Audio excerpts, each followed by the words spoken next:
আসসালামু আলাইকুম ওয়া রাহমাতুল্লাহি ওয়া বারাকাতুহু। প্রিয় বন্ধুরা, আজ আমরা এমন একটি আমল নিয়ে আলোচনা করব, যে আমলটি আমরা যদি নিয়মিত করতে পারি, আমাদের জীবনটাই পরিবর্তন হয়ে যাবে, আমাদের রিজিকের বৃদ্ধি পাবে, আমাদের জীবনের সকল গুনাহ গাথা আল্লাহ রাব্বুল আলামিন নিমিষেই মাফ করে দিবেন। এবং এই আমলটি রাসূল সাল্লাল্লাহু আলাইহি ওয়াসাল্লাম নিয়মিত করতেন। তো চলুন আমলটি জানার আগে কিছু কথা জেনে নিই। প্রিয় ভাই ও বোনেরা, আমরা এই দুনিয়াতে খুব অল্প সময়ের জন্য এসেছি, কিন্তু এই অল্প সময়টাই নির্ধারণ করবে আমাদের আখিরাতের চিরস্থায়ী ঠিকানা। তাই আজকের এই ভিডিওতে আমরা এমন একটি গুরুত্বপূর্ণ বিষয় নিয়ে কথা বলবো, যা আপনার দুনিয়া ও আখিরাত দুই জায়গাতেই আলো ছড়াবে ইনশাআল্লাহ। কল্পনা করুন, একদিন আপনি জান্নাতের বাগানে বসে আছেন, চারপাশে মিষ্টি সুগন্ধ, সোনার প্রাসাদ, দুধের নদী আর মধুর ফোয়ারা বয়ে যাচ্ছে। কিন্তু সেখানে পৌঁছানোর জন্য আমাদের এখন থেকেই কিন্তু প্রস্তুতি নিতে হবে।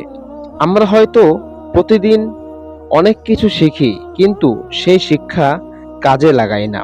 আজকের বিষয়টি এমন, যা শিখে আপনি যদি আমল করেন, তাহলে আল্লাহর রহমতে আপনার জীবন বদলে যেতে পারে। কোরআন ও হাদিস আমাদের জীবনের পথ নির্দেশক। দুনিয়ার সব সমস্যার সমাধান এর মধ্যেই রয়েছে, কিন্তু আমরা প্রায় ভুলে যাই আমাদের লক্ষ্য শুধু চাকরি, টাকা, বাড়ি নয়, বরং প্রকৃত লক্ষ্য হচ্ছে আল্লাহর সন্তুষ্টির অর্জন করা। আজ আমি আপনাদের শোনাবো এমন একটি আমলের কথা, যা নবীজি সাল্লাল্লাহু আলাইহি ওয়াসাল্লাম নিজে করেছেন, সাহাবায়ে কেরামরাও করেছেন, এবং যা আল্লাহ তাআলা খুব ভালোবাসেন। তাহলে আসুন মনোযোগ দিয়ে শুনি, হৃদয় দিয়ে গ্রহণ করি এবং আমল করার চেষ্টা করি।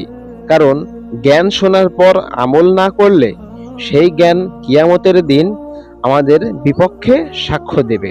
ইনশাআল্লাহ ভিডিও শেষ পর্যন্ত আপনারা সাথে থাকবেন। চলুন শুরু করা যাক আজকের ভিডিওটি।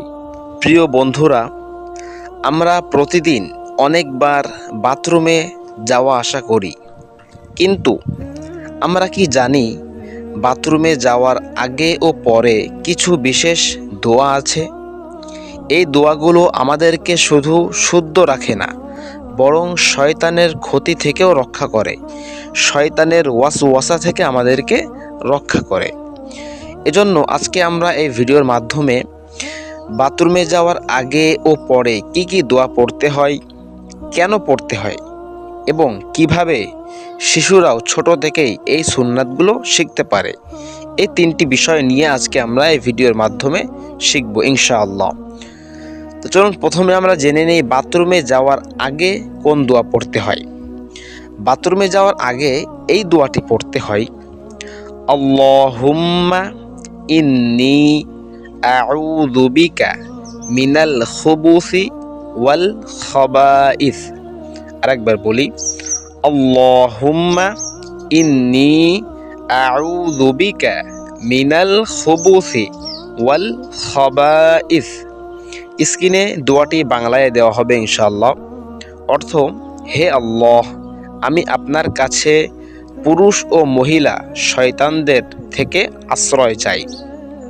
হাদিস শরীফে আছে, এই দোয়া পড়ার গুরুত্ব এসেছে সহিহ বুখারীতে। রাসূল সাল্লাল্লাহু আলাইহি ওয়াসাল্লাম নিজে এই দোয়া পড়তেন এবং সাহাবীদেরকেও শিখাতেন। এবার আমরা জানবো কেন পড়ব এই দোয়া। বাথরুমে শয়তানরা অবস্থান করতে পারে। এই দোয়া আমাদেরকে রক্ষা করে অশুভ প্রভাব থেকে, এজন্য আমরা এই দোয়া পাঠ করব। এবার চলুন আমরা জেনে নেই বাথরুম থেকে বের হওয়ার পরের দোয়া। বাথরুম থেকে বের হওয়ার পরে ছোট্ট একটি দোয়া পড়তে হয়। দোয়াটি হলো গুফরানাকা। আরেকবার বলি, গুফরানাকা, অর্থ আমি আপনার ক্ষমা চাই। হাদিসে আছে রাসূল সাল্লাল্লাহু আলাইহি ওয়াসাল্লাম বাথরুম থেকে বের হয়ে এই ছোট্ট কিন্তু গভীর অর্থবোধক দোয়াটি পড়তেন। এই দোয়াটি আমরা কেন পড়ব? আমরা এই জন্য পড়ব, আমরা আল্লাহর কাছে ক্ষমা চাই, কারণ এই সময়টুকুতে আমরা ইবাদত করতে পারিনি, এজন্য আমরা এই দোয়াটি পড়ব। 3 নম্বরে আমরা জানব ছোটদেরকে কিভাবে শেখাবো। ছোটদের এই সুন্নাতগুলো শেখানো খুবই জরুরি।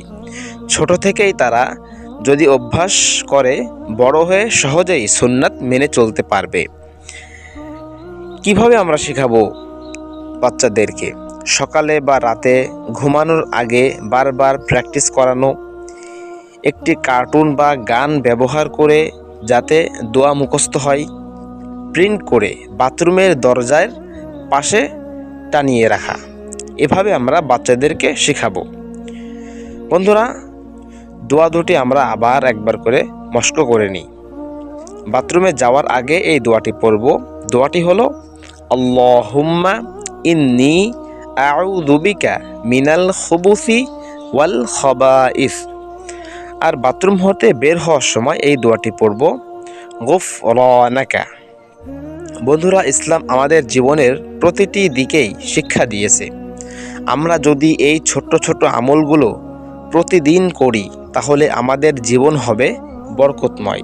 এজন্য আমরা দিনে যেই কয়বারই বাথরুমে যাওয়া আসা করি, আমরা অবশ্যই এই দোয়া দুটি পাঠ করব। ইনশাআল্লাহ আল্লাহ তাআলা আমাদেরকে, আমাদের জীবনকে ধন্য করে দিবেন। ভিডিওটি ভালো লাগলে লাইক দাও, কমেন্টে লিখো এই দোয়া তোমরা আমল করেছো কি না, আর শেয়ার করো যেন অন্যরাও শিখতে পারে।